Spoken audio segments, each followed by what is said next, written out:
ஹாய்ங்க.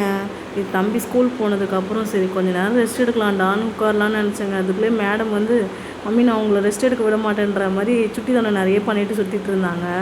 சரி அவங்கள வச்சுட்டே கொஞ்சம் கொஞ்சம் சின்ன வேலை முடிச்சுட்டு அதுக்கப்புறம் அவங்கள தூங்க வச்சுட்டு சமைச்சிடலான்ற மாதிரி பிளான் போட்டு எல்லாத்தையும் ரெடி செஞ்சுட்டு இருந்தேங்க. ஃபஸ்ட்டு வாஷிங் மிஷினில் துணியை போட்டு, அப்புறம் தம்பியோட யூனிஃபார்ம்லாம் கையில் தாங்க வாஷ் பண்ணுவேன். ஸோ அதெல்லாம் ஊற வச்சுட்டு, அதுக்கப்புறம் வந்து வீடெல்லாம் கூட்டிகிட்டு போட்டிக்கெல்லாம் ஃபுல்லாக பெருக்கி கழுவி விட்டுட்டு, அப்புறம் பாப்பாவையும் கொஞ்சம் நேரம் போல் தூங்க வச்சுட்டேன். அவள் தூங்குறதே வந்து 15 to 30 மினிட்ஸ் தான் தூங்குவாங்க மேடமு. அதுக்குள்ளேயே எழுந்திரிச்சிருவாங்க. வந்து மறுபடியும் சேட்டை பண்ண ஆரம்பிச்சிருவாங்க, என்ன தொல்லை பண்ண ஆரம்பிச்சிருவாங்க. ஸோ அதுக்குள்ளேயே வந்து சமையலெல்லாம் முடிச்சிடலாம் சொல்லிட்டு எல்லாம் வெங்காயம் இந்த கல்லை முன்னாடியே கட் பண்ணி எடுத்து வச்சுட்டு, இன்றைக்கி வந்து நெத்திலி கருவாடு தொக்கு பண்ணிவிட்டு அப்படியே முட்டை பாயில் பண்ணி வச்சுட்டு அப்புறம் அப்பளம் வறுத்துட்டாங்க. சிம்பிளாக தான் இன்றைக்கி செஞ்சுருந்தேன். அப்படியே சமையல் செஞ்சுட்டே துணியெல்லாம் துவைச்சி காய வச்சுட்டு அப்புறம் வந்து ஒரு காஃபியை போட்டு சூடாக குடித்தேங்க. அப்போ தான் ரிலாக்ஸ் ஆன மாதிரியே இருந்துச்சு.